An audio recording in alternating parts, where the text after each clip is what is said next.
It was not supposed to happen. In a state grappling with its own shadow, the death chamber roared back to life.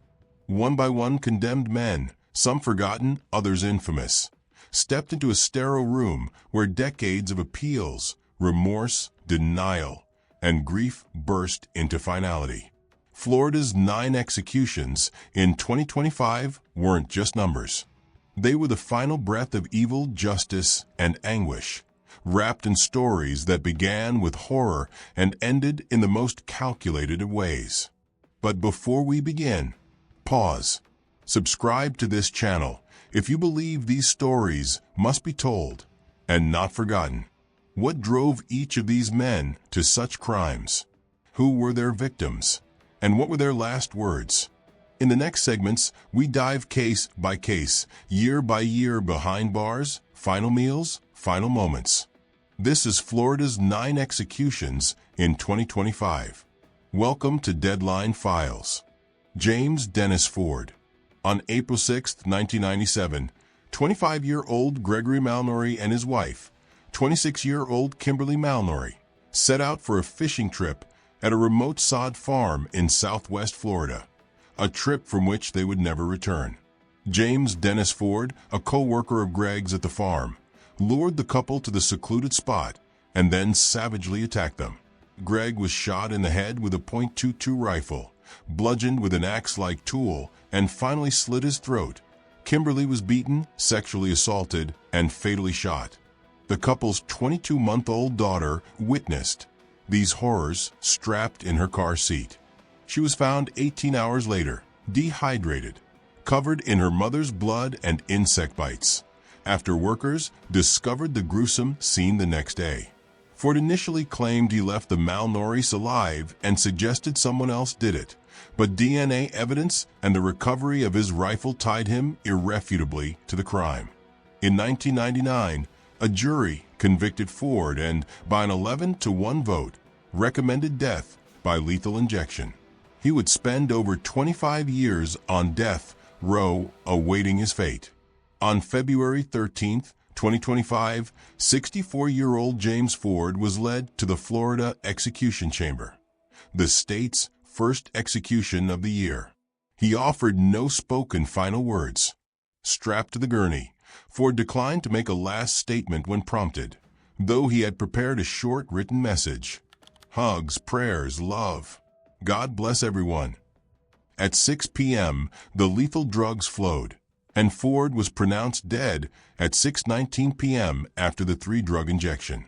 Earlier that day, Ford had awoken at 3:30 a.m. and met with a few visitors.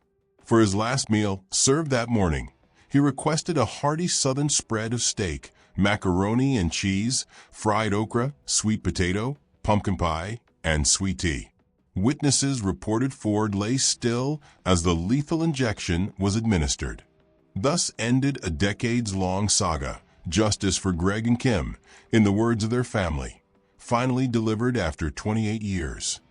Edward Eddie Thomas James. In the early hours of September 20th, 1993, horror unfolded in a quiet house in Castleberry, Florida. Edward Eddie James, then 31 and heavily intoxicated after downing 24 beers, gin, and even LSD, unleashed violence on the family who had taken him in. 8-year-old Toni Nooner and her grandmother Betty Dick, 58, were sharing the home with James that night. After returning from a party, James crept into the living room where Toni and her siblings slept. He strangled the 8-year-old until she was unconscious, then carried her to his room and raped her, believing she was dead. Tragically, Toni died from the strangulation. James then attacked Betty in her bedroom, bludgeoning her with a candlestick and stabbing her over 20 times with a knife. A 9-year-old girl awoke to the commotion. James tied the child up and spared her life, but only after assuring her, "You've been through enough pain." James fled the state in the victim's car, triggering a nationwide manhunt. Thanks to America's Most Wanted, he was captured in California 2 weeks later. Facing overwhelming evidence, including a taped confession, James pleaded guilty in 1995 and received multiple death sentences for the murders and related crimes. He would languish on death row in Florida for nearly 30 years, his appeals repeatedly denied. On March 20th, 2025, at age 63, Edward James was executed by lethal injection. He was pronounced dead by 8:15 p.m. Moments before, when the warden asked if he had any final words, James simply replied that he did not wish to give a final statement. As the first drug entered his veins, witnesses saw James breathe heavily, his arms twitching. He then fell still, save for a few slight gasps. Prison officials later noted the execution was uneventful, apart from James' shoulders shuddering a couple times and what sounded like muffled snoring as he lost consciousness. He had spent his final day quietly, waking at 7 a.m. and consuming a last meal of fried catfish, potato salad, hush puppies, cookies, soda, and coffee. No family members visited that day, though James did meet briefly with a prison chaplain. After the execution, Tony's brother expressed relief but lamented the incalculable loss. "We lost generations because of him. It's all pure evil." That night was horrific. Florida's governor, who had signed James' death warrant, called the case an example of justice long overdue, 3 decades after a little girl and her grandmother were brutally taken in a night of drunken terror. Michael Anthony Tanzy. On April 25, 2000, 28-year-old Janet Acosta stepped out from her job at the Miami Herald for a lunch break errand and into the clutches of a killer. Michael Anthony Tanzy, then 23, had been drifting around South Florida with violent fantasies. Spotting Janet by her van, Tanzy asked for a cigarette, then suddenly forced his way in, kidnapping the 49-year-old mother of 2 at gunpoint. Over the next several hours, Tanzy drove Janet south. He tied her up, beat her, robbed her of $53 and her bank card, and even stopped to buy duct tape and razor blades, ominous tools for what was to come. Ultimately, on a desolate roadside in the Florida Keys, Tanzy strangled Janet Acosta to death with his hands. He dumped her body on an isolated stretch of Cudjoe Key and fled in her van. Janet's co-workers reported her missing when she failed to return, and police soon found her abandoned van. Within days, Tanzy was arrested in Key West. He confessed and even led investigators to where he left Janet's body. Prosecutors later dubbed Tanzy a fledgling serial killer, noting he had boasted of wanting to kill others. Convicted of first-degree murder, kidnapping, and rape, Tanzy was sentenced to death in 2003. He spent the next 22 years on Florida's death row, during which time he reportedly showed little emotion for his brutal crime. On the evening of April 8, 2025, 48-year-old Michael Tanzy was executed by lethal injection at Florida State Prison. He was pronounced dead at 6:12 p.m., just minutes after the drugs flowed. In a final statement delivered with a barely audible voice, Tanzy expressed remorse. "I want to apologize to the family," he whispered, before reciting a verse from a Bible. As the sedative took hold, Tanzy's chest heaved for about 3 minutes and then stopped. A guard shook him and called his name twice to confirm he was unconscious, and by 6:12 the execution was complete. Earlier that day, Tanzy had shown an appetite.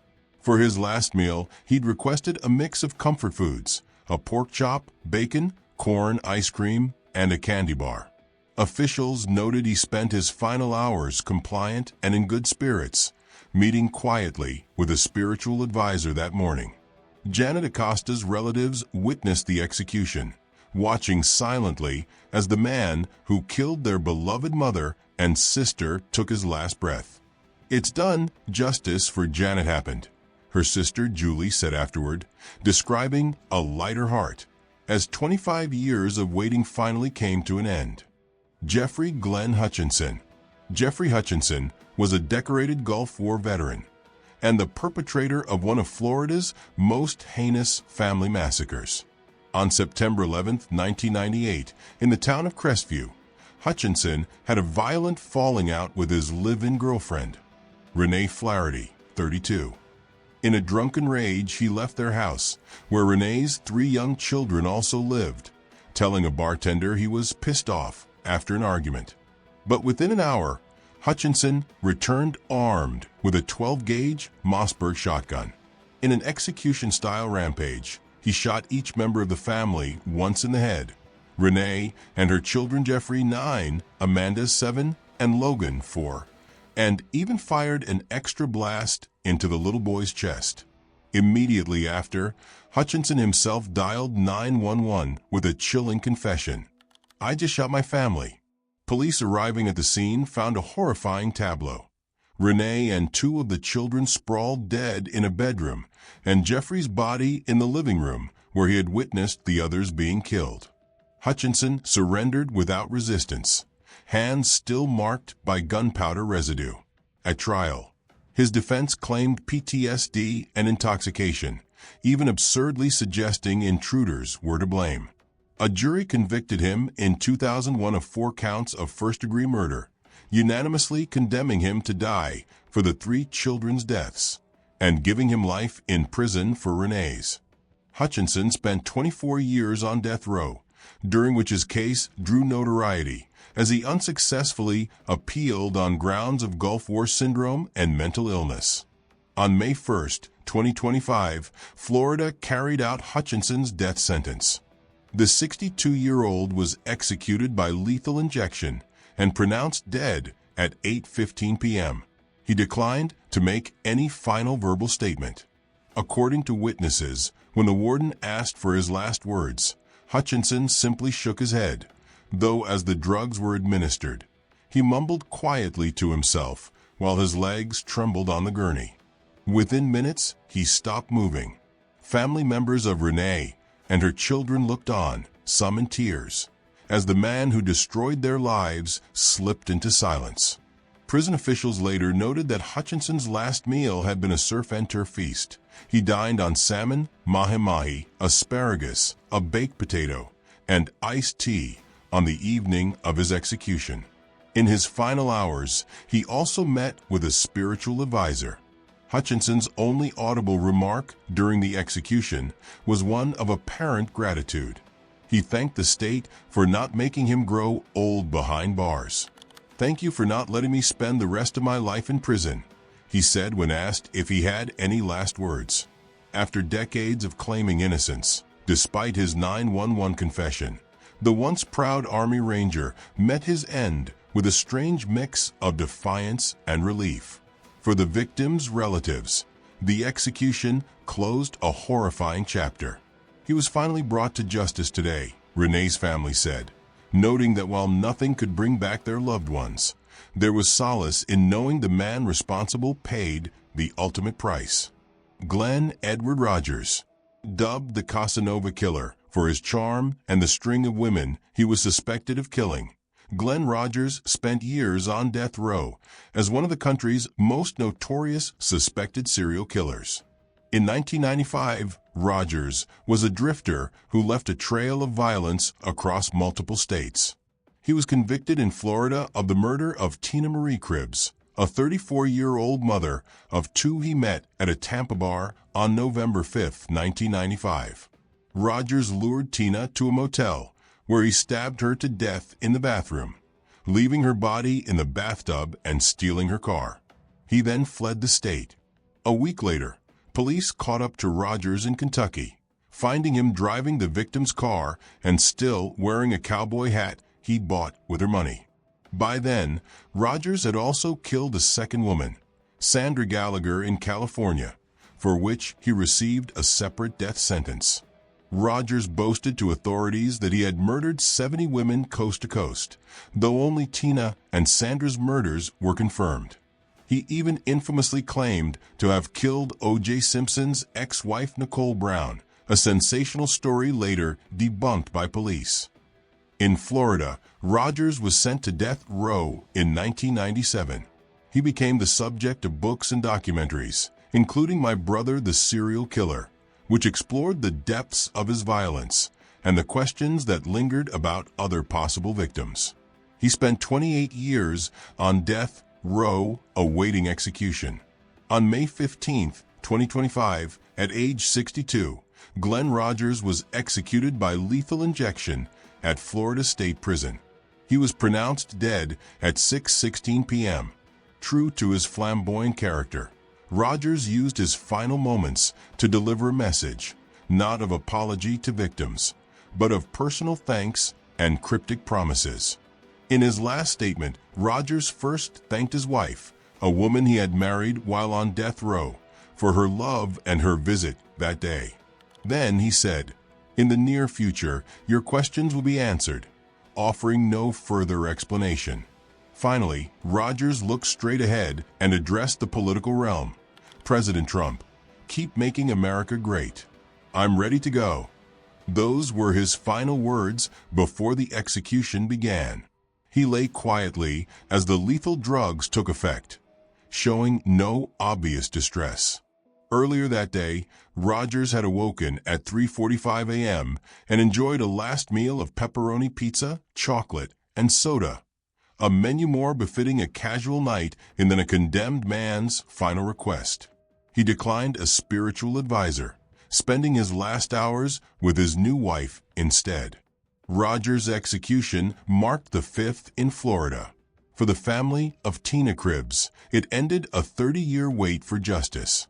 And for the nation, it closed the book on a killer whose story was so lurid that it once led to wild speculation about the O.J. Simpson case.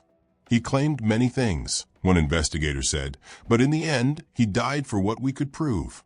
Rogers went to his death with a final defiant salute, and Florida put to rest one of its most infamous prisoners, Anthony Floyd Wainwright. In April 1994, Carmen Gayhart, a 23-year-old nursing student and mother of two, vanished from the parking lot of a Winn-Dixie grocery store in Lake City, Florida. She had been abducted at gunpoint by Anthony Wainwright, 23, and his accomplice, who just 2 days prior had escaped from a North Carolina prison.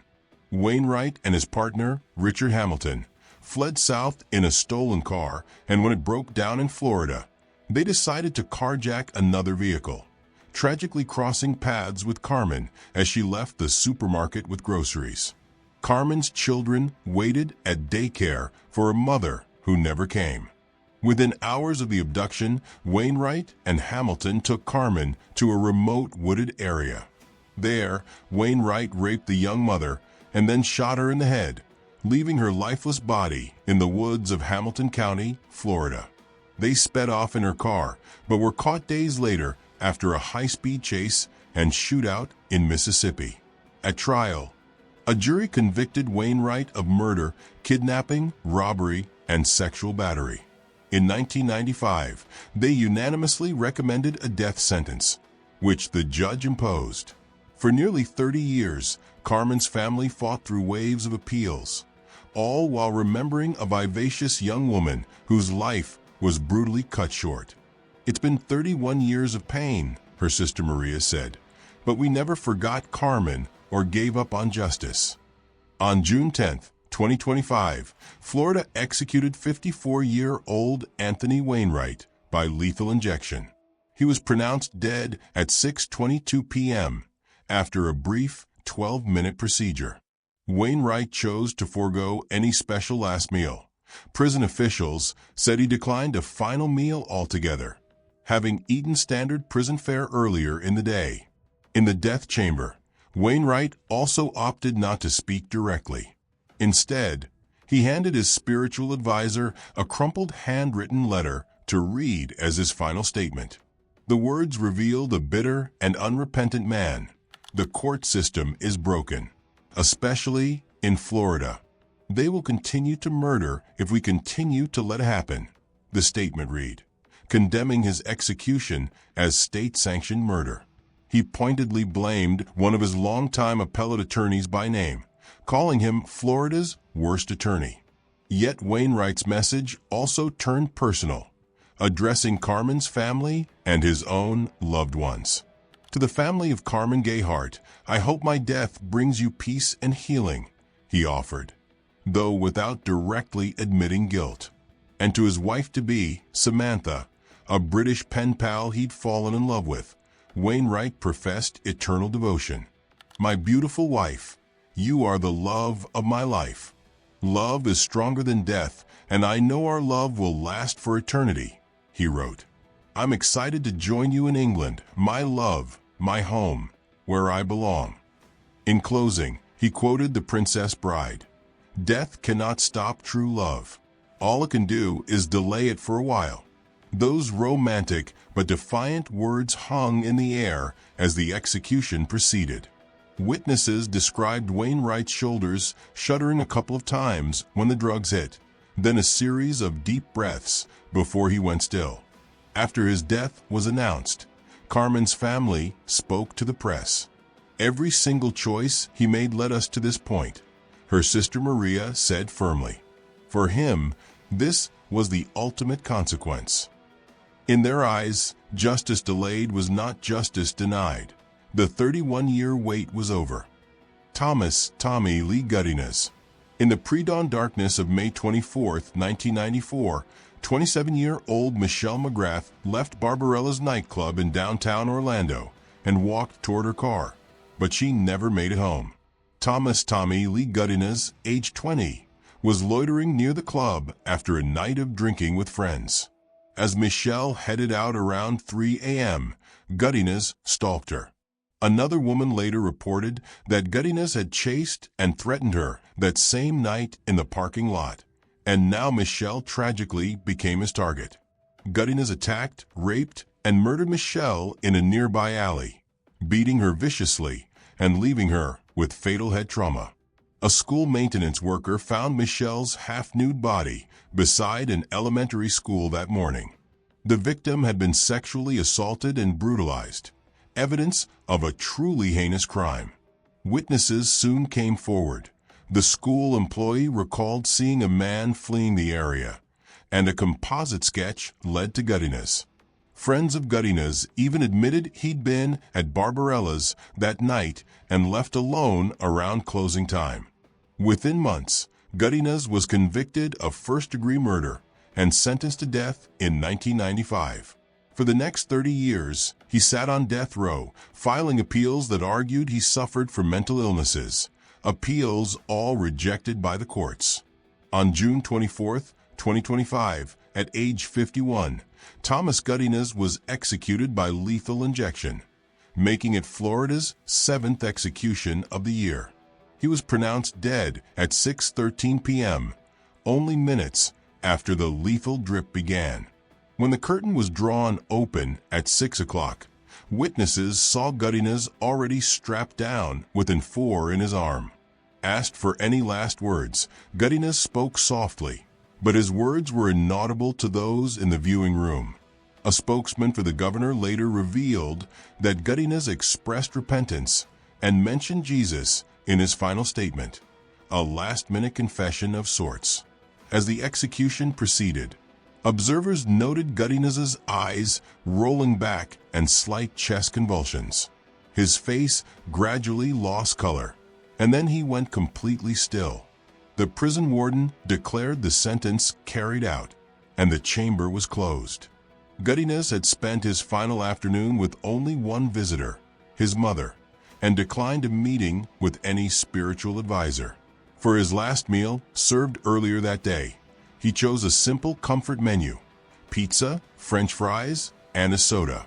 Michelle McGrath's family did not publicly comment that night, but years earlier, her father had spoken of the tragedy. "It's a tragic waste of his life and my daughter's life. We are deprived of my daughter forever." In June 2025, that grieving father and Michelle's mother finally saw the man responsible pay with his own life. And thus, 3 decades after a young woman's life was brutally taken outside a bar, her killer story came to its end on a prison gurney. Michael Bernard Bell. In December 1993, in Jacksonville, Florida, Michael Bernard Bell, then 23, set out in a quest for revenge. Armed with an AK-47, he intended to kill the man he believed had shot his brother.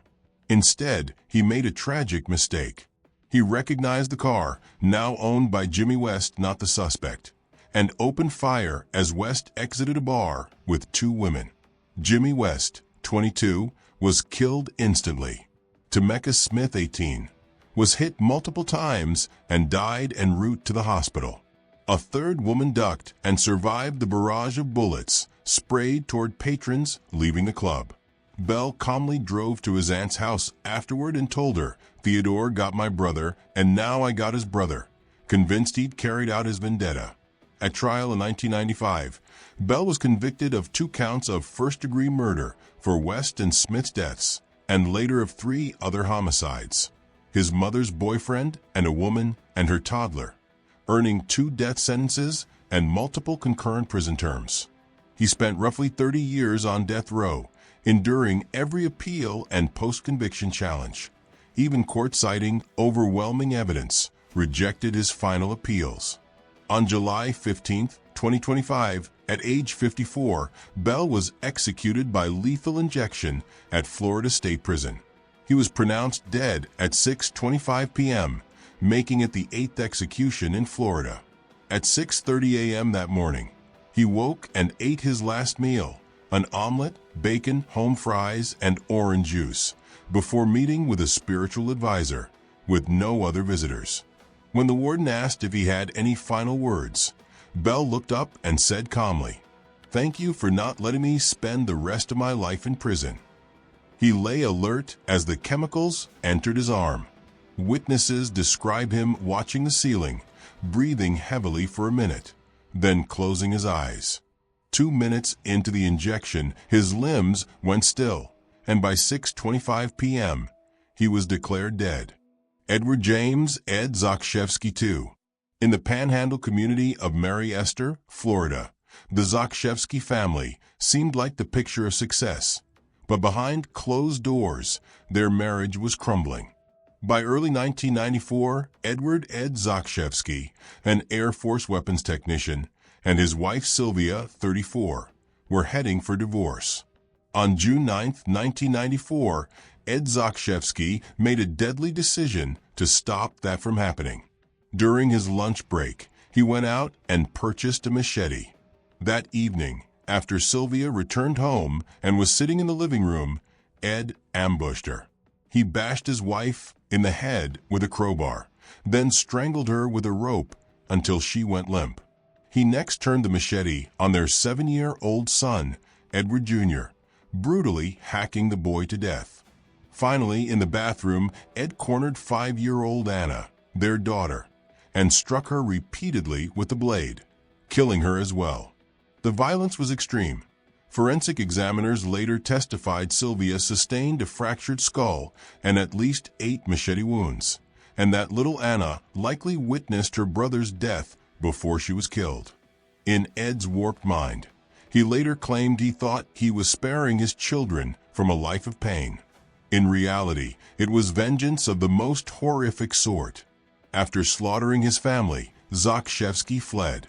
He drove to Orlando, caught a flight to Hawaii, and hid out under a false identity in a religious commune, all within days of the murders. For 4 months, he evaded capture, until the case was featured on Unsolved Mysteries on TV. Astonishingly, the host family in Hawaii recognized Michael Green as Ed Zakrzewski from the show.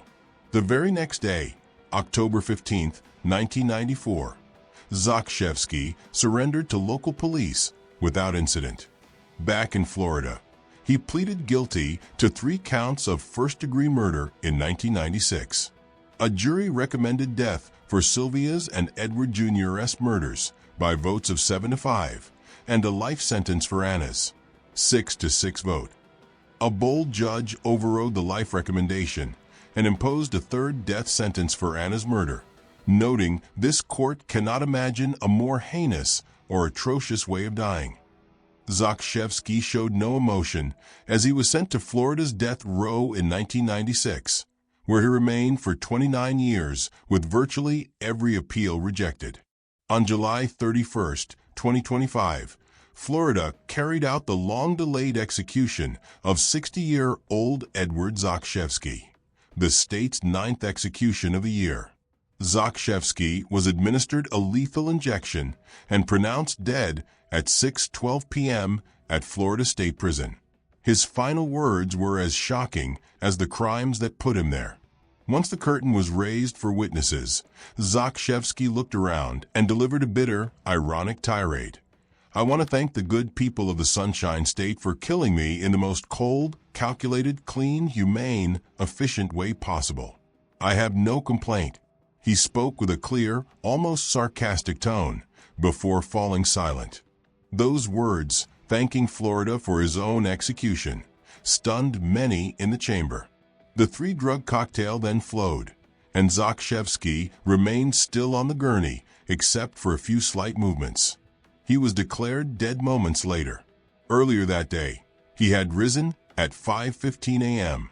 For his last meal, he ordered a rather indulgent menu: fried pork chops with sides of fried onions and potatoes, crispy bacon and toast, washed down with root beer, plus ice cream and pie for dessert. Each of these 9 cases tells a harrowing story of murder and retribution, spanning decades from crime to punishment.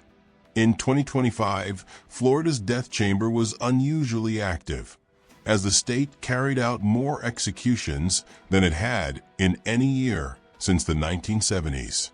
Each execution was a somber finale to lives defined by violence, from a man who massacred a couple in front of their toddler, to a killer who slaughtered a family of 4, to a serial predator who left a trail of victims.